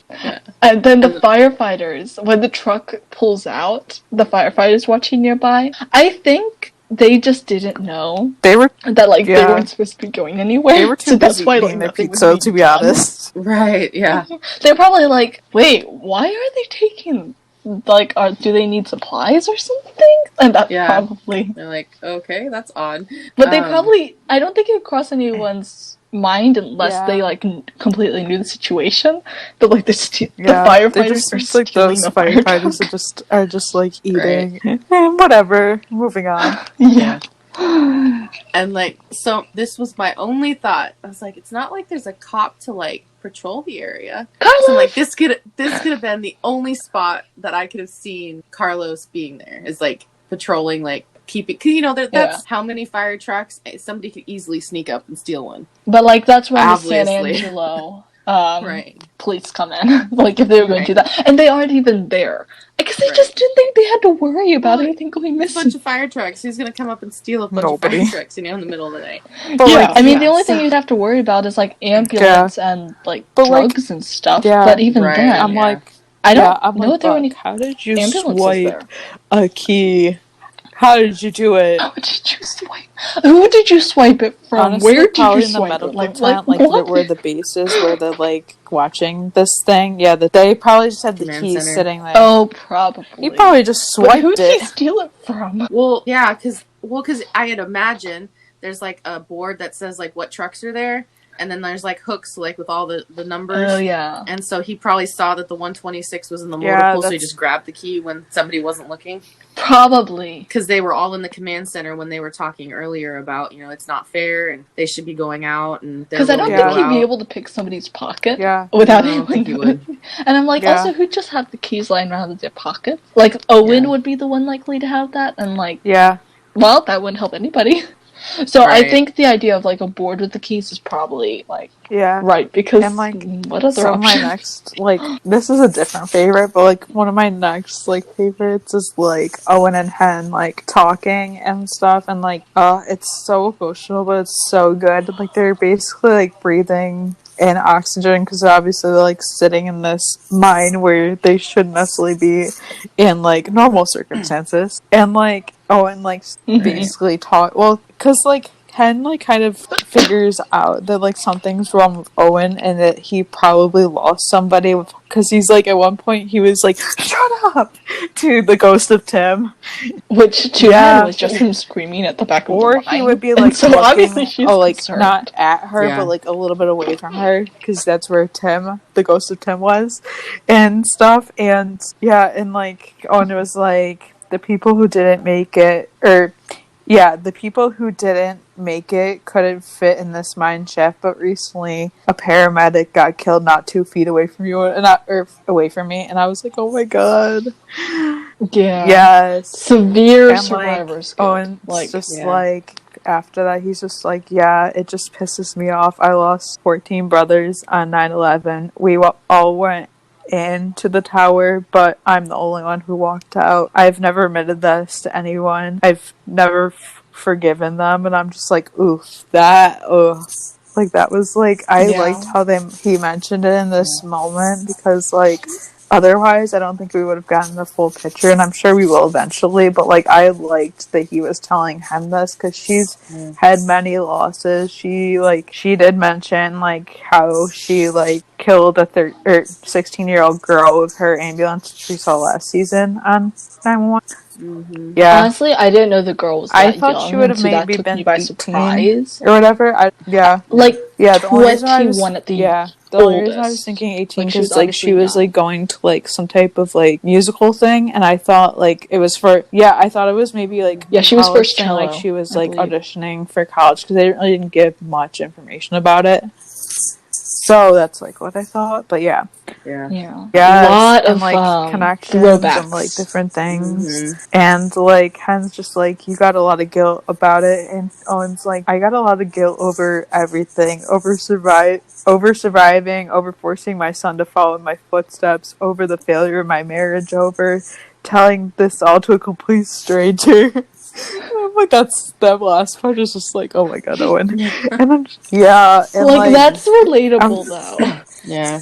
And honestly, I was surprised by the forcing my son to I follow think in my that's how he footsteps. sees I'm it, like, but I don't think that's how it actually is. yeah, no, like now it isn't. I think Owen may have been a large reason why TK went into the fire department. Yeah, but and hence just like, we're probably gonna die anyway. Sure. I'm like, well, that's comforting, but also true. Right. Like, and also, it's not like they're trying to calm a victim or something. Yeah. They're both first responders. They know what's happening. But doesn't she pass out right after she kind of says start that too? to like pass. I think after she talks about the girl with the girl she hit is and when then she like the passed crew out. finds the chopper, and like we kind of already knew about this part because I think Ronan mentioned it, but like he climbs under where the chopper is, and he like climbs through, and he's like, they're not in here. Well, he and Oliver were comparing scars from. Well, Oliver had a scar from that day, and then TK was like, Ronan was like, okay, here's my scar. Yeah. Oliver and Ronan, same as TK and Buck. Yeah, I keep mixing up the names when like we're talking about both at the same time. I'm like, dang it! And like, and then like shortly after that, I actually love this. Like, then Marjan finds like where the mine is, and I love how Marjan was the one to find it rather than us expecting it to be Paul. Yeah, right. Yeah, and they had before Owen and Hen had blown in the mine. Yes, let's to use protect dynamite themselves. with I there was kind of old understood dynamite. that, but I also kind of didn't. Like at first, I was like, okay, is he like doing that so that way they know? Like it's kind of like how they light things when there's an accident, but they can't get signals to like tell people that they need help. And I thought it was kind of one of those, but I was like, what is going on here? But they put their turnout coats. Yes, that's probably on, like stakes outside, and so they see the turnout coats got burned by the explosion, but they were still there. And I think that is how Marjan knew that they were in the mine because they saw the turnout coats. Right, because the fire was coming up that hill they were they found the mine on. So they had to leave their turnout coats outside in hopes that after the fire, because that was why they ended up using the dynamite, was to close the mine shaft so that they not die of smoke inhalation. Right. Exactly. Yeah. So the fire wouldn't get to them, and they preserve as much oxygen as they could. So Marjan discovers it, and then like TK is the first to go in, then Buck, and TK like kind of walks up to Owen and like tries to find his pulse. He's like, I got a pulse, and he's just like, stay with me, and I'm just like, oh. I love how we're seeing it from Owen's eyes too, like we see TK's like fear, and then like also kind of relief at the same time that he's like, at least he has a pulse, and it's just like, oh. And then they like carry him out. So I believe it was like Buck and Eddie are like carrying Hen out basically, and then like Judd, TK, and I think maybe Paul were like carrying Owen out. I think Paul had his feet, and then TK and Judd were like on each side of him. Yeah. Yeah. Yeah. Then Marjan and Mateo were carrying the backboard with the pilot. And I love that, like, just how it was shown compared to, like, how we saw it, like, in the preview, like, just the little snippets and everything. Especially the whole episode. Like, I just love that. Yeah. The next scene we get is Owen waking up in the medical tent. I love that. And Tommy walks in. Same. And I was happy that she showed up for this. This, like, the little parts we got of her in this episode really showed, like, her as a person, like, how she was gonna show up for Owen, and, like, she saw, and she even said this, that she saw that he was, like, struggling, like, in the initial FaceTime, like, she was like, how are you doing? Like, you're the one that's in danger right now, and, like, it wasn't just that, like, she could tell he was struggling, so that's why she hopped on a plane to come here. And I loved this, like, it kind of showed, like, them, like, as, like, working together and, like, looking out for each other. I just really liked it. Yeah. No, I really liked it. And so... Yeah, because we see a little bit more of her personality, too. You know, she recognized it. Exactly. He could use a friend. Yeah. Yeah, and then they kind of mentioned that the rain boxed in the fire. Yeah. So the weather did come. Eventually, and stuff, so out-of-state crews were... Yeah, and so out-of-state crews were being sent home. And Judd or Owen had that moment, was kind of like, and you can kind of tell he's like, I think he wanted to talk to Hen. So he was just like, oh man, I didn't get to say goodbye or whatever. At first I was like, wait, they're not going to send the 118 home without doing that's what I thought too. I was like, oh, don't you dare. And then like, don't you dare. Right. So and I was so glad they Judd and Eddie Judd suggesting a good barbecue place. Just being like, oh yeah, just tell him that like Judd sent you or whatever. And Eddie's like, I think we're gonna stop by my parents in El Paso. I'm like, oh my. It didn't. That surprised It didn't, but it also did. Yeah, it like, did. It didn't because, like, I just was like, well, that's a really good comeback, and that's what he was going for. But it was just like, it's just weird because I don't feel like Eddie has like a really strong relationship with his parents. Like, I don't think he hates his parents. No way. Yeah, but we've seen the tension. They want him to come back to Texas with Chris, and we saw an Eddie begin. Their relationship is emotionally volatile, and so it's like, I'm surprised he's taking his food to his parents. Yeah, I know, that's kind of an odd. But then again, he has true. Yeah, that is true. And, like, he's got Buck right there. Yeah. Buck, guard dog. And then he's just like, Judd, you're all right, even if you were a bulldog. And Judd's like, well, it makes sense that a Cali firefighter as good as you had to have been raised in Texas, so all right. Brother. Yeah, and then like the next part where Eddie's like, hey, Marwani, I was hoping I could get a pic for instance. She's like, I thought you were off social media. And he's like, yeah, well, it's not every day you get to take a selfie with #Firefox. And Marshawn's just like, well, okay. I love I think we saw a little bit more bonding between Judd and Eddie, but I love the like the little bond that Eddie and Marshawn have too, like the kind of indulgent smile on her face is just kind of like, okay, that's fine. Also slightly flattered. Yeah. Right. And I absolutely love that. And then Paul just going, well, I love that is line. just way too so good. Shut up, Strickland. I was like, like, I love it. And then we get... And, like, God agree. That is so true. They're both just so gorgeous. Like, I'm like, I love you both so much. They are. Yeah. Oh, my God. Oh, man. And then the rest of this scene, we get Marvin Mateo and Buck and Mateo Marvin talking to Buck. Chavez. Marvin- CHAVEC. He gets that in 3 months. And he's dead. And Buck's I'm like, okay, my Mateo. eyes open, and I'm like, Yeah. yeah, One don't part hold he your was like, breath. Mateo, shut up. The other part he's like, Mateo, oh my god.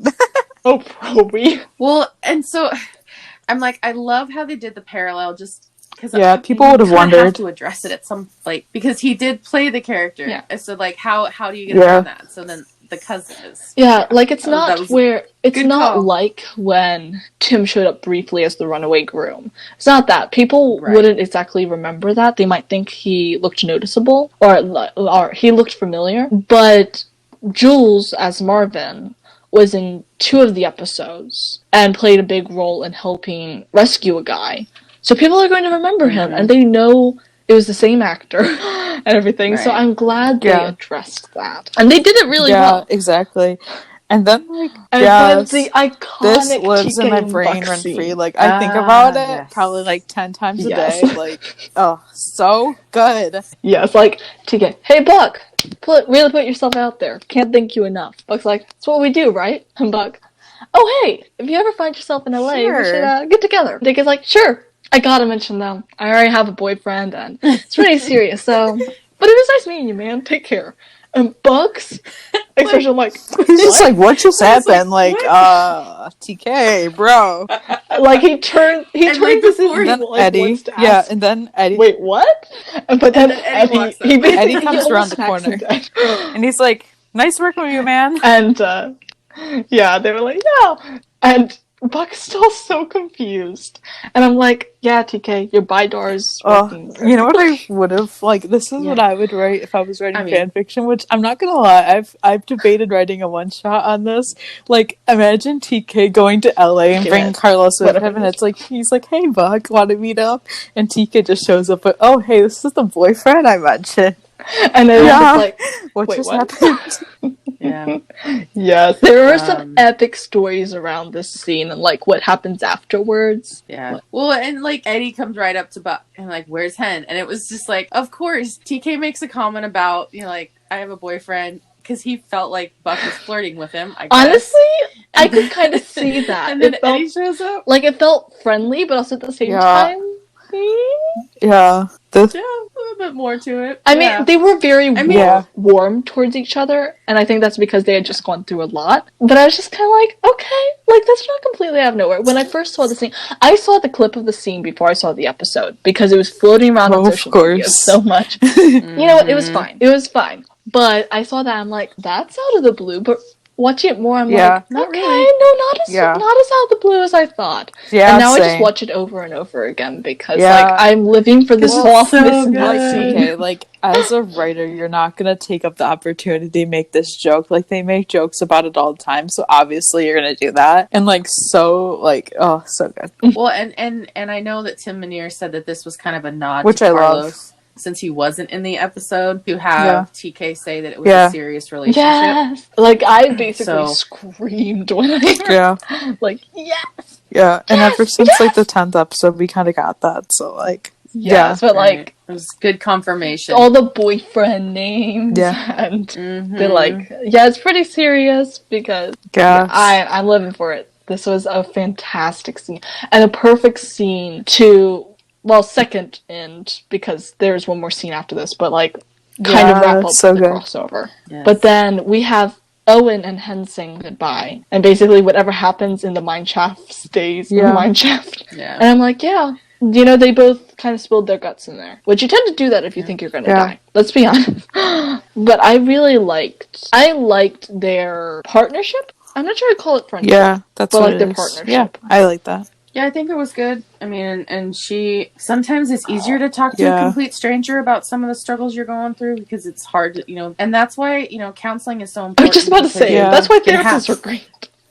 Yeah, because they're completely non-partial. They're, like, completely out of your life on a regular basis, so they don't know you. So, in a way, this was their opportunity to have, like, a therapy session with somebody that's completely out of their, like, normal life. And, to many of them, it was probably just kind of like, you know what? We're not going to see each other again. They better see each other again. We want more crossovers. But to them, it's like, Yeah, so good. Yeah, And like it was such a like it was like I expected it to be good, of course, but like it was so phenomenal and like so well written. And we talked about this last week about how like John Owen wrote or co-wrote this episode, and it was like so good, like just all the things that they put in there, and just like even like just the looks of the episode, like everything, it was perfect. Yeah, from set designers and wardrobe, I mean, it was spot on. I mean, this was an amazing episode. I loved it. This is one of my favorite episodes of Lone Star. I think this is my favorite episode of Lone Star. And concerning 911, I think this has gone into the top 3 with Eddie Begins and Stuck. Like, it's up in the top 3. Yeah. So concerning them. Yeah. Also, their first half of the crossover, like with their third episode, that's up in there. Yeah. So good. Like, my mind was blown. I knew it'd be good. Just so well done, John Owen. Well done, everybody. Like, so good. Dang. I had a little bit of a fear that like it would be so wanted that when it came along it wouldn't match expectations. No, it more than matched expectations. I'm like, I shouldn't doubt show writers and Ryan Murphy like that, because they delivered. Yeah.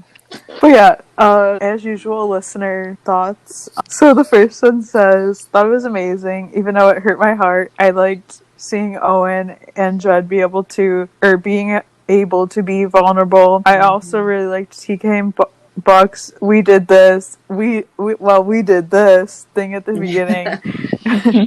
I do wish TK had been in the medic tent when Owen woke up. I think TK would have wanted to be by Owen's side and make sure he was okay when he woke up. I really like that thought. I agree. Yeah. Like that would have been really nice. Yeah, I would have wanted it, but I also feel like they kind of showed that like last season for different things. So I don't know. It would have been nice, but I think it would have made sense if he was there initially, but like when Tommy walked in, he excused himself, and that's where we get the lead into the other scene. Yeah. But you know what? I'm sure he was there for some time. I just wish they'd shown it on screen. Yeah, same. Yeah. Especially since we've seen Owen at TK's bedside so much. Right. Yeah. We only got like one real scene of TK going to Owen's doctor's chemo appointment, and then in the first episode, the appointment on Zoom. Yeah. Then we got like a lot of best episode ever, which I agree. Agreed. Then was definitely necessary and what we've been waiting for. Also, I ship Eddie and Firefox. I love that they said Eddie and Firefox instead of saying Eddie and Marcia. I love it. Yeah. Marty. I'm sticking with it. Yeah, we literally were like over text. I was like, "What are we shipping this?" And Grace was like, "Marty," and I was like, "I like it." Yeah. I'm like, well, I mean, I was like, I like it. Yeah. Somebody said could have been longer. It was funny. It was just went too quick. See, I didn't think it went that quick. Like, I thought it was actually like likewise. It felt like it didn't feel like it lasted forever, but I thought it was like really like it made it was good the way it was. Not that it was good the way it was. It was just like it felt like it was long, but not overly long, if that makes any sense. I think it was quick, but I think if it had been any longer, it would have been too long. Yeah. Like it went by I tried to combine quick and fast, so I came out with quack. Quack. Hashtag quack. It went by fast. But that's because of the action. Yeah. Yeah. And so it would have been too much if it had been much longer. Like a couple extra scenes, sure, but no. Yeah. Well, I feel like some episodes you look up and it's like, damn, it's already like 9:50, and I'm like, what happened? So like, and I didn't feel that so much with this one. I mean, sort of towards the end when the helicopter crashed, and I was like, okay, they're still in this mine. Like, when are they gonna find them? But yeah, just with that, right? Then somebody said, I'm not into 911 to be honest, but I like the banter. I mean, I think we all did. Yeah, the banter was fun. I don't think I've heard anybody say that they didn't like it. Usually it's people saying that about Lone Star because they came over from OG. Yeah. I don't think I've ever heard anybody say that about 911 itself, Yeah. which is interesting. So, listener, Yeah. you're an original. Yeah. I think somebody said, I think it was really good. There was action, there was excitement, there were funny times. That's literally me watching this. I'm like, wow, that was like everything. Like, I mean, as I said, like DM, like Ronan or something, going, are we supposed to laugh this much during a natural disaster? Yeah. Right. I forget what I DM'd Ronan and he didn't view it, but that's okay. The thought that it's there and someday he might come across it is okay enough for me. Yeah. And I'll get to the Tarlos ones later when we get there. Okay. So the promos? We've only had 2. Yeah. But we've had a bunch of photos. Yeah. So we know that Marjan's ex comes in. That's one thing we know. Salim, I believe is his name. Yeah. Played by Mina Masood, who played Aladdin in the movie. Sorry. I love Aladdin. Aladdin is my favorite Disney princess movie. I've actually never seen either version. Girl, we're gonna have to like Disney Plus and watch party together. Yes. I mean, I'm the person who only watched Lion King for the first time like 2 years ago, so I got caught behind on a lot of movies. That's not that surprising though, because like a lot of my friends weren't allowed to watch Lion King. Oh, really? Yeah, because like of like the whole like death thing and like that kind of thing. A lot of parents didn't like that. My mom, I've seen like every Disney movie. I love Disney movies. I love Disney movies. If I've seen a version, it's more likely to be the newer version. Yeah.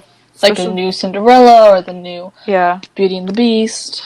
Yeah, I love the live action ones too. Anyways, we're getting off track. Live action, yes. Okay. But anyway. So we know that there's a wedding that's gone bad. The tent collapses or whatever, and I believe this is the one.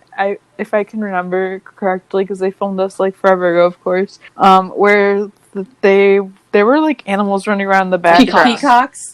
Oh, yeah, that's what it was. I couldn't remember what it was. Yeah, it was this one. I remember because the scenery is the same, and I think I saw a promo photo which had, like, the background of the peacock. Yeah. Oh, I didn't even notice that, but yeah. I saw it recently. I have no idea where, but, yeah, I thought that was funny. Because, like, when we got those original photos, it's like, oh, wow, that looks like a wedding. Right. Yeah. And it is a wedding, and I'm excited to see this. Lone Star tweeted today something along the lines of like about the wedding, like runaway bride, love in the air, runaway bride, and I'm like, is that where we're going with that? Like, I didn't anticipate that. I mean, I wasn't really thinking about it that intensely, but okay.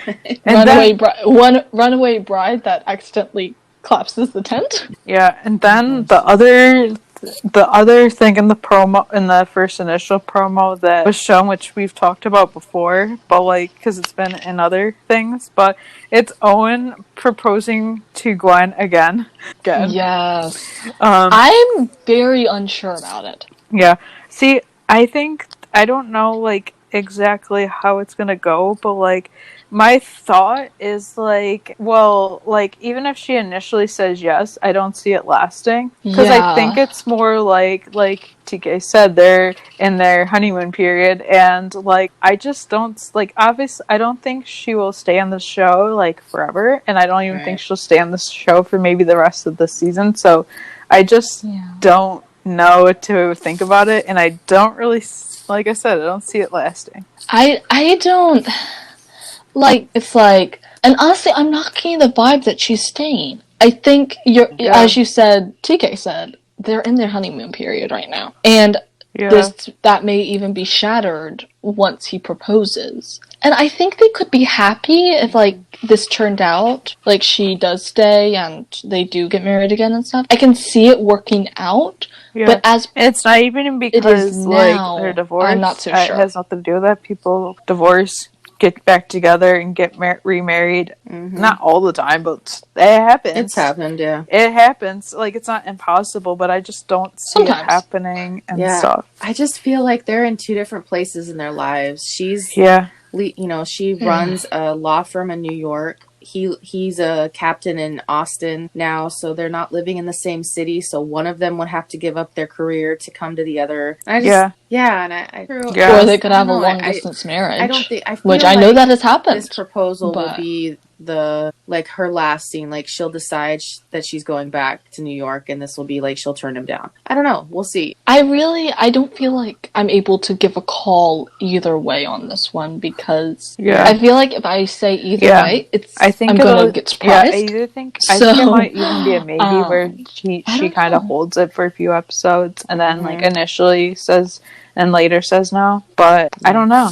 Or they break off the engagement if she says yes at the time. Yeah, like, I don't know. Yeah. I think it's concluded that we all don't see it lasting. They have TK in common, but we don't know how it's going to turn out. And it's obvious, right? So I don't. Yeah, they have the common denominator. If TK was 10 years old, for the sake of the child, I can understand. Maybe retrying some sort of relationship. But he's an adult. They're not doing it for him. And I don't know. I don't feel like the way that the writers have written her, that she's really looking for that. Yeah.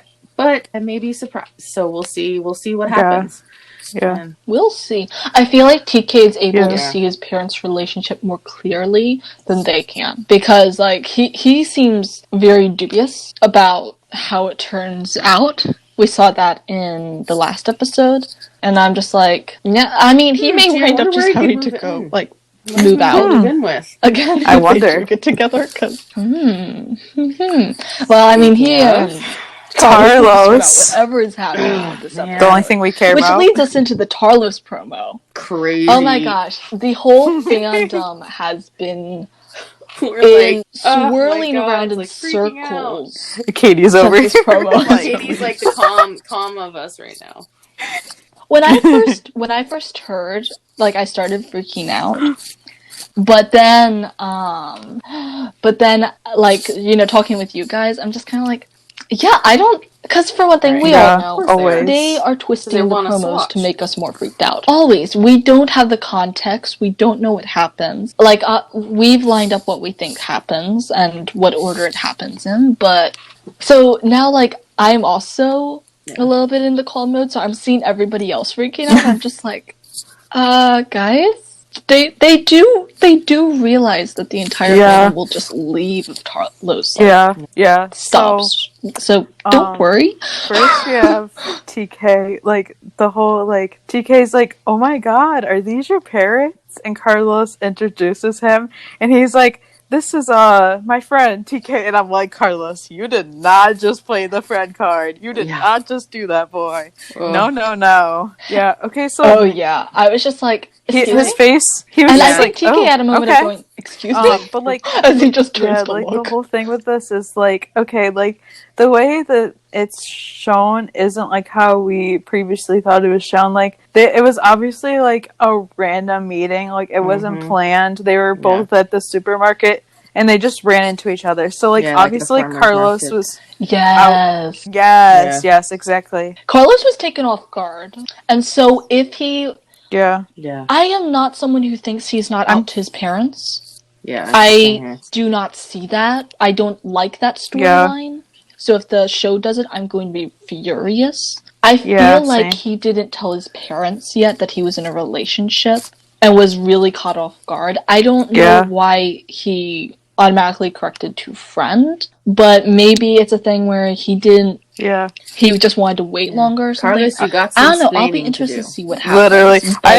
I have so many feelings. Like, I'm literally Carlos. He does right have now, some explaining to do. When it was dropped, I was like, Carlos in episode 10. I was just like, I'm just confused. Like, what is going on? Like, I didn't anticipate that Carlos was, like, didn't come out to his parents, which a lot of people are thinking. And, like, I can side with it in a way, but I also can't. Like, I just can't see it. And I'm, like, very confused. I just need it to be Monday so I can know because I'm so confused. I think my main thing with that is Ronan and Raph have talked before about how it isn't some dramatic coming out story. They're both out, open, and everything. And I'm like, I am going to be furious if the show takes that away because at some point people come out, but. Or not. So the other part that of usually this leads promo to is that being miserable, so they can come out. He walks in, sits down, and says, "You didn't tell your parents I was your boyfriend."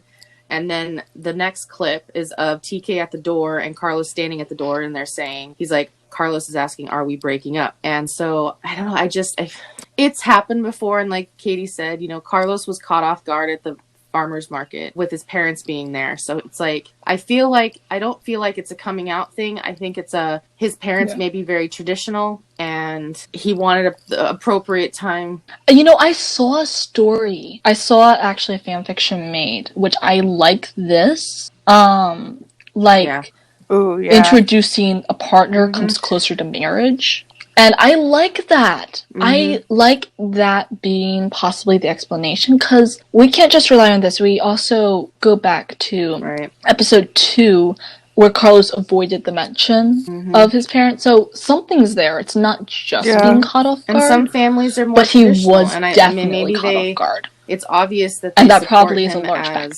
You know, maybe support him being gay, but you're right. Like, it could totally be that they don't meet the boyfriends or the relationship until it's closer to an engagement, or, you know, and I think that's where it is. Or Carlos may have even had a bad relationship before, and he doesn't want to introduce his new boyfriend to his parents until I don't know, because they're solid. Yeah, they're solid. They're serious, but we can guess that they haven't even said "I love you" yet, it could also and their be start about, was like, rocky. approval. So like, maybe he's just being doesn't cautious. Anticipate that they will approve of TK for whatever reason, but like it could just be that. Like, it's hard to say. Like, we don't know too much about Carlos and his background, but I don't think it's like this. Like, his parents are homophobic. Like, some people are making out. Like, do you really think they're going to do that? They've said since the start that they won't do that. So I don't anticipate it's going to be this. I think it's going to be something way bigger than anybody is ever thinking. And Carlos is also very confident in himself. Like, he holds a confidence, like an authority and everything. I don't see that as him being, especially since he chased TK. I think people are forgetting that he was the one who pursued TK for so long before TK finally, like, was ready to do it. And I'm like, don't forget that. He wanted the relationship standing there at the so door much that saying, he even got out are we his breaking up? comfort Not zone. we are breaking up. Like, it's a question, and it's a realistic question. Like, Carlos is probably like, damn, well, I messed this up. Well, yeah. And I think that part, I think TK showing up, because he definitely and did Carlos mess it answering up. the door comes first before TK going in the house and starts talking. So I feel like he shows up, Carlos assumes TK's there to break up with him. Yes. So he's like, are we breaking up? Yeah. And TK just maybe TK was like ignoring his texts or something like that. I personally feel like with what they've gone through already and the proof that Carlos has been there for him, that TK isn't just gonna walk away from him. And I'm sure it happens at other times where, like, couples don't always like meet the parents until closer to, like, maybe more of a commitment, or they don't live in the same town, so they really don't communicate with the family that frequently. So, and I feel like TK is going to be there for Carlos, and exactly. And if for some reason it is Carlos hasn't quite come out to his family that he's seeing a guy, then I feel like TK is going to be there for him as a, you know, fellow person of the LGBT community. Who, that's not easy. You can't just like tell somebody, well, you're going to come out. Yeah. They have to be ready to do that. And if Carlos isn't, but he's committed to TK, then TK, being a decent guy, should probably be there for him. Yeah. And like, I won't hate that, because originally I was like, okay, that's really stupid. But like, some people were like, well, what if he's like, it's like Carlos, this for Carlos is like because of Mexican culture, and like maybe this is like toxic masculinity, and maybe it's that. And I'm like, I won't hate it if it's that, and they're gonna tell that story, because I haven't really seen that be told really before. I don't either, but like, if it was that, if it did come to that, I don't see it more okay with it, and I would definitely hate it. Just let's be honest with me. But I imagine if they did do it, it would turn out okay. Like, it wouldn't be badly represented. I just would hate it if they did that. Yeah, I don't either. Like, especially since I don't see it with the person idea, who but Carlos not necessarily is. like, that's not what I like anticipate. I think it's going to be like, that's kind of obvious, like for people to anticipate that maybe he's not out to his parents, but like I don't think it's going to be that. I think it's going to be something way more like dimensional and way more serious, or just like a different view that we didn't expect. And I know people are worried that they're breaking up, like they're actually breaking up. I don't think so. I think they're just going to talk and like get it all out in the open. Obviously TK's a little upset, Carlos is a little upset, but TK came to his home. They're talking.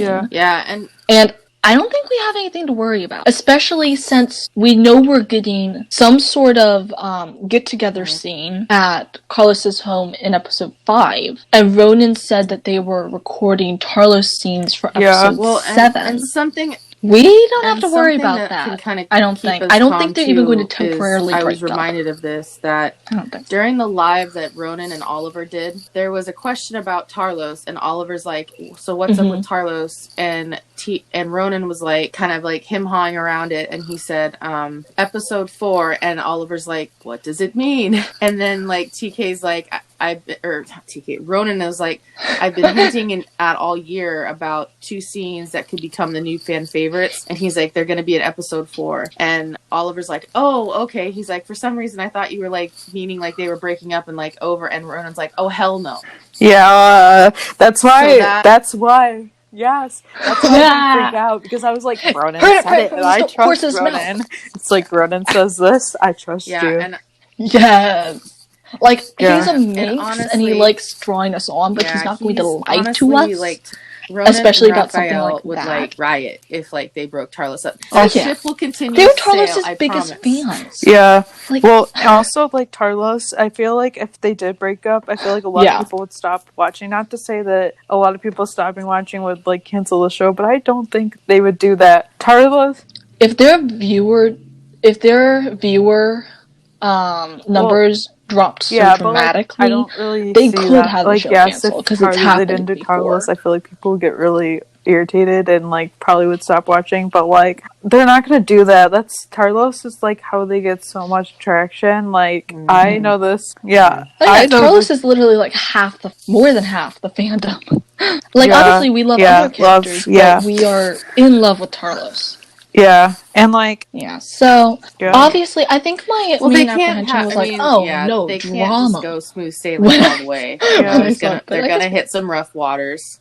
Yes. Yeah. And like, especially since they got a rough start. Well, last season I feel like Carlos was just standing by for TK, and I think like in being there for him. So I think this season it'll be like TK being there for Carlos more and kind of being there for him in that way. And like also I think like the "Are you breaking up? Are we breaking up?" scene will be like before the your boy and his boyfriend's a cop scene. Yeah. I think that'll be at the end of the episode, and that will be Carlos, like, being like, I hope. Yeah, like, I am committed, I want people to know that you're mine, but maybe, like, I mean, your parents are a lot harder than, like, your peers. Your parents are a lot harder than your friend group. Like, your peers are, like, or complete strangers, which different. Was the guy like, behind it's the bar. just easier to tell your friends something than tell your parents something, and, like, there's just a lot we don't know there. Right. Yes. Oh, I'm so excited. Yeah. I am excited for Monday, though, because this is going to be an epic episode.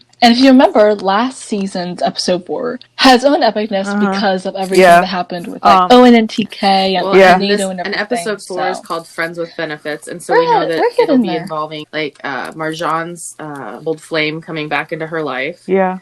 And the wedding, and then I think it has something to do with TK and Carlos, just because of the whole Carlos calling TK his friend to his parents. But I don't think it's like a breakup or anything, or that Carlos feels like TK is just a friend with like the added benefits. I don't feel like it's that. I don't really when they first got together. Yeah, I'm not really sure how I feel about that. Like, I don't really not even friends. I don't know. I guess we'll see when we watch the episode, but as of right now, I don't. Yeah. So I am calm going into Monday. Yeah, I am too. Like, I'm excited and everything. I'm gonna have to get up early on Monday, so this is a side note. Yeah. I'm just like, I'm gonna have to take a nap during the day so I don't fall asleep during the episode, which I probably won't, but yeah. A lot of people are like, I think excited, that's basically nervous, for the worried. promos, I'm like, don't worry. Yeah, some people are like, I'm like, chill. Already rioting. People, like, this is stressful to be scrolling through here and you just freak it out of. Right. It's because, like, I'm not special at all, but apparently a lot of people are like, oh my god, Carlos, they're breaking up. And I'm like, why do you have to come to me for this? I'm sorry, but why is it me? I mean, I've reassured a few people in my own DMs, just being like, no, I don't people think, are like, that's it. Crying, We're but fine. I think hope this will happen before the boyfriend's a cop scene, which I definitely think it will. Carlos will be okay. Yes, they will. Yes, they will. Yes, they're going to be. Or there's an even better prospect. There is. That maybe Ronan there's a scene we don't have a clip to. That comes after that. He said one of the scenes that I have teased is in the promo, but the other one is not. I think he said they were. But I wonder if they're in the same episode. Said episode that's the thing. 4, that there are 2 scenes. So I don't think they're gonna get. I don't think the other one is going to be. So I'm curious how deep that's going to be. Mm-hmm. That's maybe funny. a real Grace duo might get your him sticking around instead of leaving. Oh yeah, I always said in our wish list episode. Yes. Now I said I wanted a repeat of that, but not like a running out version. So yes, please. I mean, we'll take it. We'll take anything, Carlos. Yes, I'm like, come on. Oh, and the same thing with like the hookup episode, because like, yes, not running out again. Though I'm disappointed in the lack of domestic Carlos we're getting right now. There's a lot to cover. We're only 4 episodes in. Like there was one of them was a wildfire storylines they had to close, storylines they had to open. So I think the first couple episodes are hard, but I'm hoping that's like what 4, 5, 6, 7 are gonna give us, please. And then this is so funny. And I love this. I'm uncomfortable. Should I laugh or cry? Oh. And I'm like, I don't know. Somebody was like, Carlos fandom has crashed, and I was like, yeah, that's what it felt like. There has now been a solar storm, and we are that the Carlos fandom the ship has not hit an iceberg. We're not going down. I mean, I'll go down with the ship, honestly, but yeah, no, not gonna happen. Like, it's not drama-y. Like, yes, there's gonna be like bumps in our relationship, like every normal couple, but that's not like one of those shows. If you watch 911 since the beginning, you know this, that like they're not like breaking up couples like every 5 seconds like other shows do, which is why I've always appreciated this universe. Yes, me too. Because like they're not breaking them up every 5 seconds to like create drama. It's drama. There's drama, but like it's not like the drama that we see in other shows, which I like. And I've always said that relationships can have drama, and it doesn't involve breaking up. Like there's so many things they can do for relationship drama besides breakup. Yes. Honestly, just like a argument that gets blown out of proportion just because someone's had a rough day, that does not mean anyone's breaking up. It's relationships. Exactly. You cannot really get through a relationship, and it was bound for them to have like something come up eventually, like because they're kind of in their own honeymoon period right now. Cue hard eyes. Yeah, and when Ronan and Rafa were posting the promos on their stories and like cry face, I was like, can you not do that to me? Like, I know it's gonna be okay, but can you just not do that to me? Right. Honestly, like the baiting that Lone Star and they were trying to do, it's like, guys, seriously. I think I said the other day when Ronan posted that like poolside thing, I'm like, yeah, Ronan's sitting by the pool drinking mineral water, just laughing and be like, oh, they have no idea. Yeah. But yeah, exactly. Like texting Rafa going, honestly. He has so much fun and like turning us up over our heads. Thank you guys so much for joining us and listening. Be sure to subscribe to the podcast on Anchor. We are also on Spotify, Apple and Google Podcasts, and almost anywhere where podcasts can be found. On iTunes, please rate us and leave us a review. It would mean a lot to us. You guys can follow the podcast on our socials at 911LoneStarRoundUp on Facebook, at Twitter, and Instagram. On Instagram, and at ForLoveTarlos on Twitter. You can follow me, Grace, at RonanRafa911 on Instagram, and at SheepGirl31 on Twitter. On Instagram and Twitter. Bye.